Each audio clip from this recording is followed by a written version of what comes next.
Hey guys, Rob from CigarFederation.com, here to kind of wrap up our IPCPR individual coverage that we were lucky enough to do on day 1 and day 2. However, day 3 and day 4, we were passported back to the 1980s and had no internet at the fucking stratosphere. How in a city like Las Vegas, how you can have no fucking Wi-Fi for 2 days baffles me.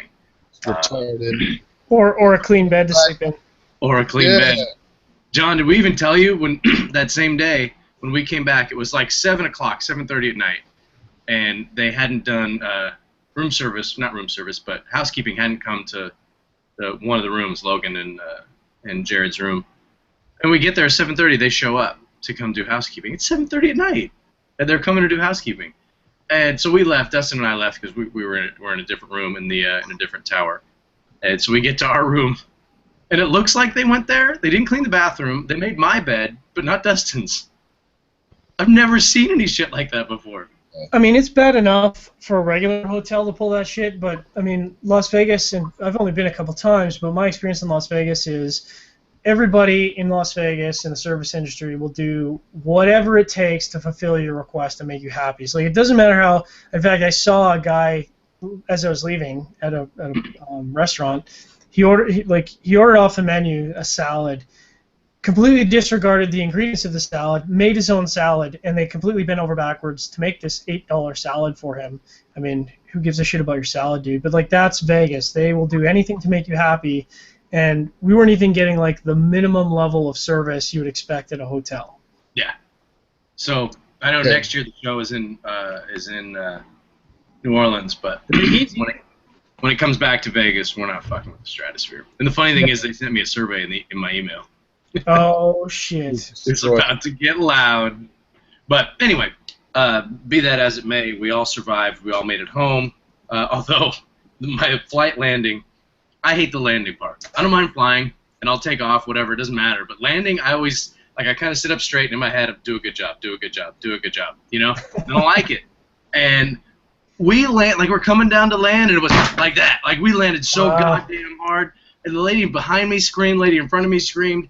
I thought we were all going to die. And it was just for a split second, and then everything was fine. But then he, like, slammed on the brakes really hard and was, like, swerving around. It's like he was drunk. Are you sure we weren't on the same plane? Because we came through Thunder Boomers, and they came in. First of all, that was the fastest approach I've ever seen, but it was because they were trying to avoid going through the middle of a thunder shower. Okay. And the thunder shower was crazy. But I mean, when they put that plane down, it was down and it was staying down. And I actually got forced forward into my seatbelt and forward in my seat because they were braking so hard. Yeah. Well, you guys had an excuse. There was like scattered clouds over the bay. There wasn't even any fog or anything. Anyway, so enough of our bitching. Let's just want to wrap up. I know we did a pretty good, and by the way, Logan and Gerard are not here, so fuck them. But we'll go through some of the stuff that we liked over the last Ladies and gentlemen, days. your Cigar Federation mod crew. Fuck them. Yeah. So let's start with Dustin. Dustin, over the last couple of days, what we're seeing, your camera is right up in your grill, bro. Dustin's up there like this. Like, hey guys, how's it going? I'm tired, man. I don't care. For me, interviewing Charlie Toronto was cool. He was very receptive, very nice guy. He's got the Captiva coming out, which is the first blend that he's put his hands on and done, by himself, start to finish, which I thought was really cool. And I've always been a fan of most of the Toronto blends. They're all in the mild medium range. He's never really been a big powerhouse guy, and so, or that company hasn't. So I'm very interested to see what the Captiva tastes like. Other than that, Crux got me really excited. We were just walking by, and Jared's like, "Yeah, Crux, that's the one I gave a 9 to 6 to," and I was like, "Well, then we're stopping by." That's a pretty good Jared impression, by the way. No, and I mean he was like smoking it while we were walking by, and so at that point I made it a point to stop by and chat to those guys, and that I'm really excited about. I can't wait to get to their cigars. Other than that, I don't know. I mean, it was all such a total flame. We got their Nicaraguan stuff, which I'm excited about. It's all such a blur to me, man. I mean, I was telling somebody in chat like I was like having a mild panic attack. I think towards the end of the show, it just my body was like shutting down and my brain was just crazy, and then I couldn't find my truck, and I couldn't remember. I remembered exactly where we parked. Yeah. I remember the spot and the number and everything. Could not find where to go in the hotel to find it though. So I was just like running around for like 30 minutes, just pissed off and like mad as hell at everybody that was running into, and just finally I found this big monstrous looking mean ass pit boss and was like, dude, where is P1? And he's like, right behind you. And it's like, shit, thank you. So question, and I didn't warn you guys that I was going to ask you these questions, so we're kind of awesome. John gets a little bit of prep time, but you don't. Sure. Of all the companies that you saw, of the companies that you don't know much about, which one do you want to learn the most about? Or are you most excited about? That I want to learn the most about. Or that you want to get the most familiar with, meaning, like for me, like I've never smoked any Regis stuff. Like we've talked about. You talk about Regis all the time, and everybody's excited about it. I've never smoked it, so I'm excited to kind of get to know that brand a little bit better. That's not my answer for this show, but just that's. I mean, I'm extremely excited to smoke the Hiroshi blends, obviously, that Kimana Khan did, that Lawrence over at Kimana Khan gave me. Extremely excited to try the Atabey blends that I know I was talking about earlier, the Bandolero, and then I can't remember what their other line was called. Extremely excited to try Crux, Warped, the La Colema. Yeah, Colmena. I don't know why, and I've normally liked everything that comes from El Titan de Bronze, Miami. So knowing that that's where it came from, very excited about. Cool. Other than that, I mean, I don't know. There's a lot. The cool part about it is, about 6 months later, when you start digging through crap you've never heard of, and then you find like these gems and. That's how I found Total Flame last year, and it was, everything they've put out has impressed the living crap out of me. So, I can't wait. I mean, and Brune Del Rey was another company that liked that. I haven't smoked it. 6 months later, it's like I smoked it, and it was like, oh god, this is great. I was totally my wheelhouse. So, we'll see. I mean, I think that's the journey over time is really kind of fun. Anything, but. Getting to interview all the big guns and really seeing how well we were received was a lot of fun to me. Cool. That's impressionable. Cool. All right, John. How was your first IPCPR experience? Dustin and I are grizzled vets. This was our second year, so. Yeah, I mean, you guys really hit it on the head when you were sort of giving me the lowdown beforehand about, you walk onto the floor. I've been to conventions before. I've been to comic expos and stuff like that, and you think, I've seen this stuff, man, like piece of cake. But when you walk on the floor and you see just, I mean, I think what was the stat? They said it was like 13 acres of convention space. And you think about that, 13 acres, 13 square acres. That is just a stupendous amount of space, and you've got hundreds and hundreds and hundreds of booths in there. Some of them are weird. Most of them are cigar related. But, I mean, you're not prepared. Even if you think you're prepared, you're not prepared. And then you start walking around. I mean, I literally had a anxiety attack on the first day where I went, we've only got 4 days to cover this convention floor. 3.5, really. 3.5, yeah, really, it's 3.5. And, we need to be respectful of manufacturers and vendors doing business. So it's not like we can. I don't think people realize we can't just walk up and start talking. They have to be free, and they have to have time, and they have to have someone who's willing to do this. So, I'm sure we walked up to 75% of the booths and walked away because they're doing business, and we're not those guys who are gonna get in the middle of it. The one thing that I didn't expect, and I think a lot of people out there don't necessarily realize, is that this is hard fucking work. Like, especially for you, man. Man, I haven't worked this hard. Like, I work smart in my job. I don't work hard. I haven't worked this hard since I was in my 20s. which is a long time ago. I mean, we were pulling 7-8 hour days just for the convention, and then we would come back, do a recap show, and then in a lot of cases we'd do videos. So like I would say the average day was 10 hours, and it's like, you know, it's hard work, and you know, we do it. It sounds like. Go ahead. That's precisely why I drank the entire time. Yeah, fair enough. Maybe I'll try that next time. Tuesday. You know, honestly, I didn't realize that you were drinking the whole time until I went back and watched your videos. Oh yeah, no, I mean that's it. As soon as we got done with breakfast every day, I'd pull my flask out and start drinking whiskey. He was walking around with a camel pack full of like 2.5 liters of Johnny Walker Black, but Yeah, no, bring a flask full of scotch next time. Whiskey and espresso, because, and the funny thing is most people, like, I would just tell them, like, hey, you want some whiskey? And they're like, huh? Like, yeah, here you go. And they would, and, you know, the people who were really nervous would be like, okay, cool, and they'd start drinking and be like, all right, cool, let's do this interview, dude. You know? Should have had some of that for...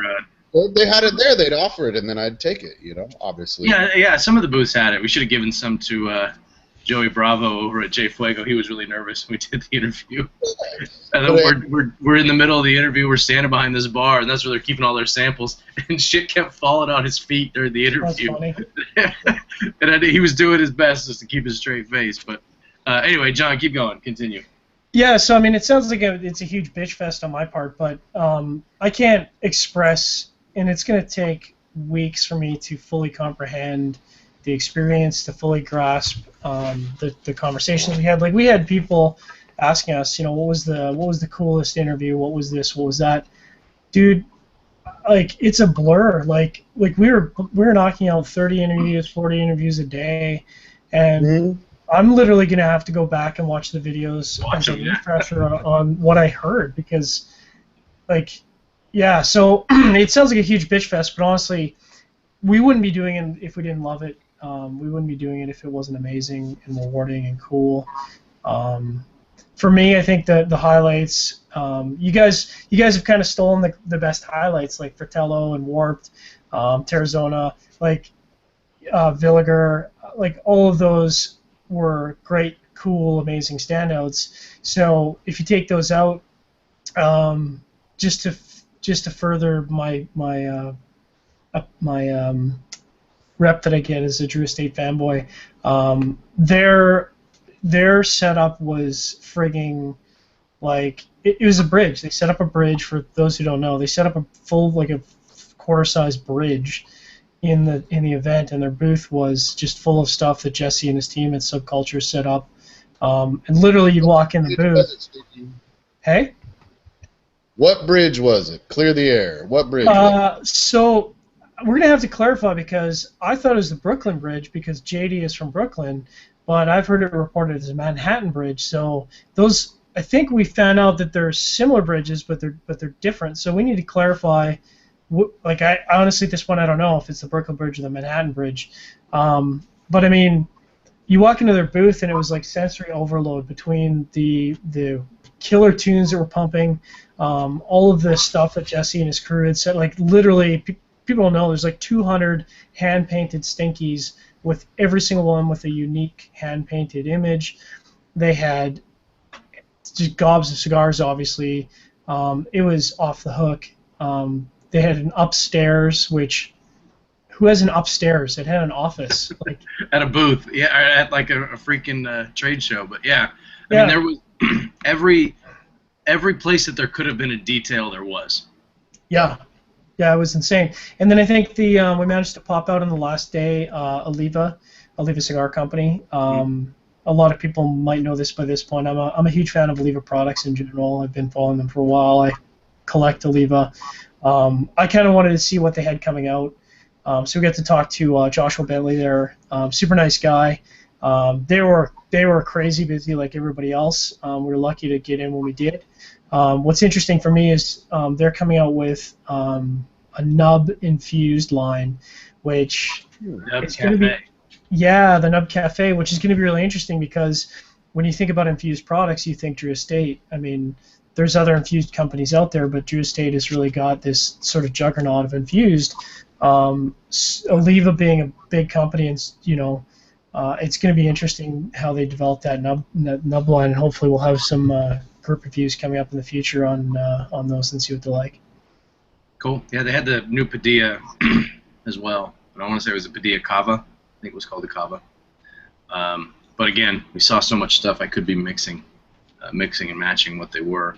And that the Padilla booth is like the opposite end of the spectrum from the Drew Estate booth. It was almost like walking into a jewelry store, where they've got everything set up, nice displays, and they had nice plush carpet. It was much more quiet. Everybody's wearing suits, that kind of thing.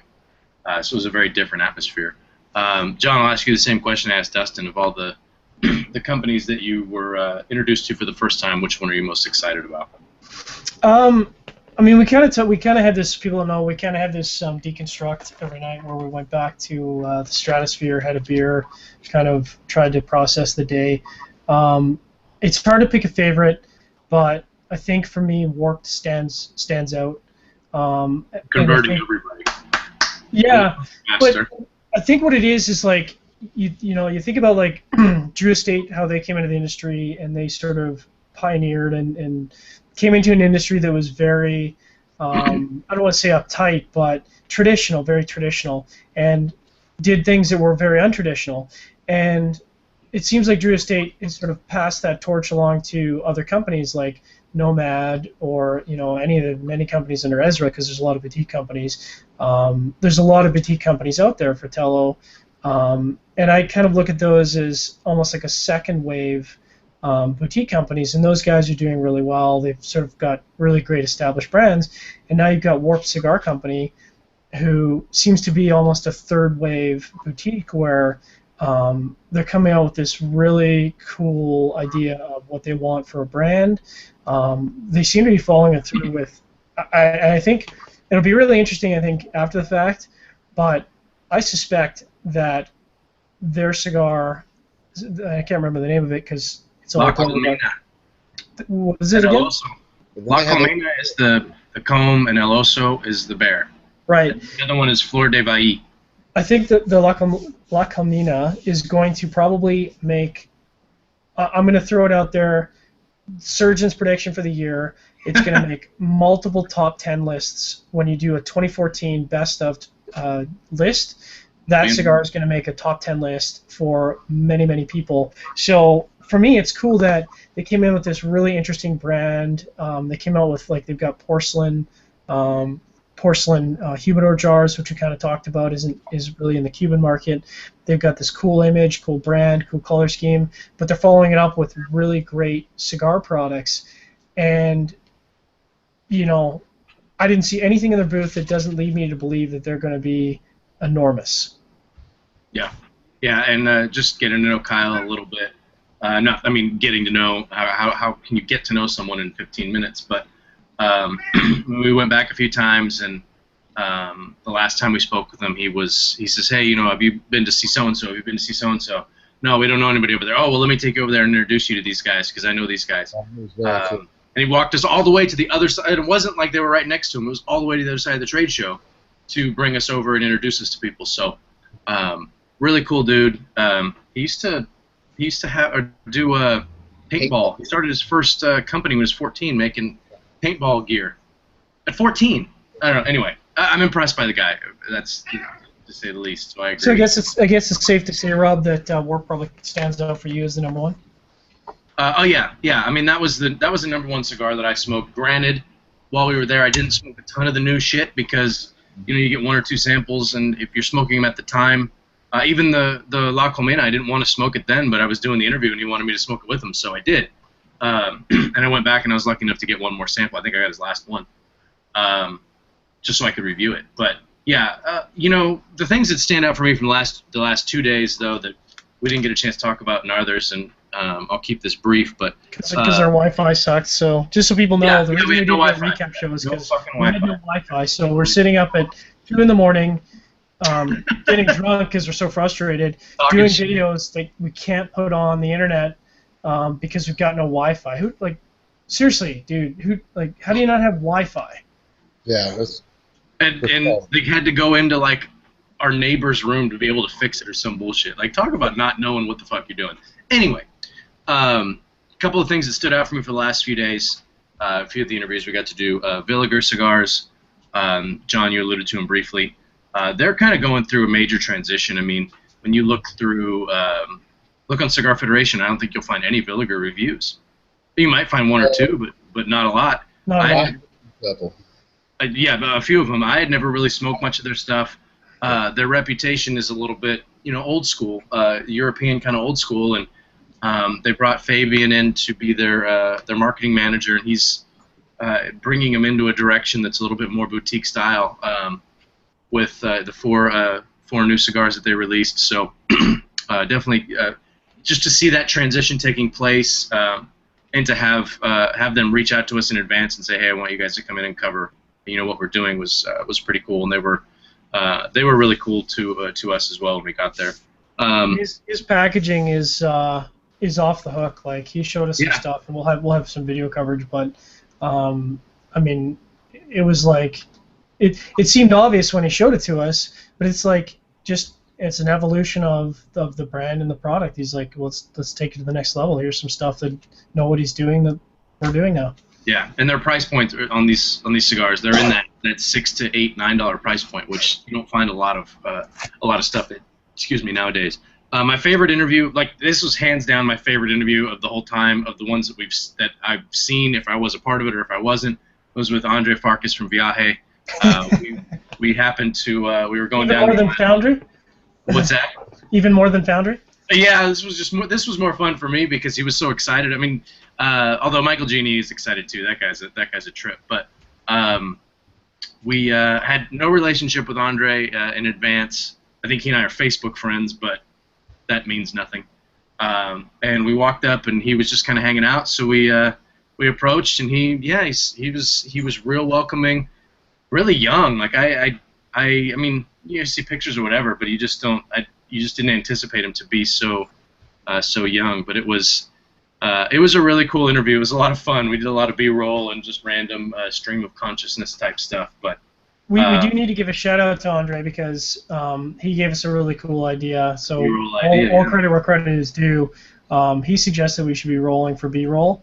Hadn't even thought about it because I'm so focused on the professional aspect. So all props to Andre on that. We're going to make sure that he gets credit in the video because it is absolutely was his idea, and we're going to roll with it. Yeah, one of the things with that is when you walk up to people and before the interview it's one thing, and then you tell them, okay, we're getting ready. Like, everybody tense up a little bit. But if you tell them, well, we've been rolling for the last 2 minutes, and it's like, oh, well, shit, and they just keep going. So I don't know. We'll see. We'll see how that goes. But that was a fun interview. Always loved their product.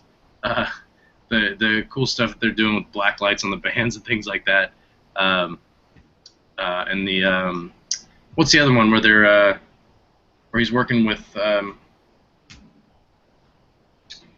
ladies and gentlemen, this is what happens 3.5 days in Vegas.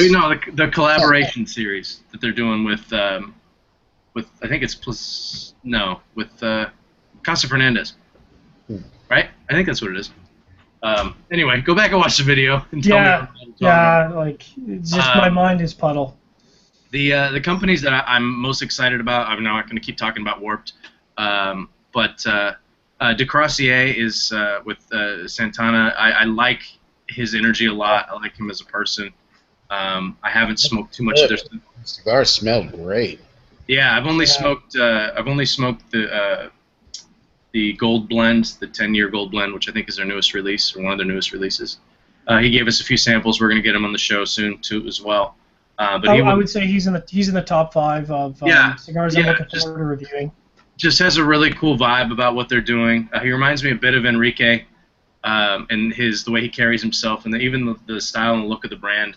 Although he's a bit more ornate with his look, but really kind of turned on by what they're doing. As I mentioned before, I want to get to know. Yeah, I want to get to know Regis a little bit better now that I've got some of the cigars to smoke. So I'm excited about that. And really, just the one person who kind of stands out the most for me with what he is doing individually is Noel Rojas with Guayacon. He's out. He's blending a lot of stuff for other people. He's got his factory is up and running.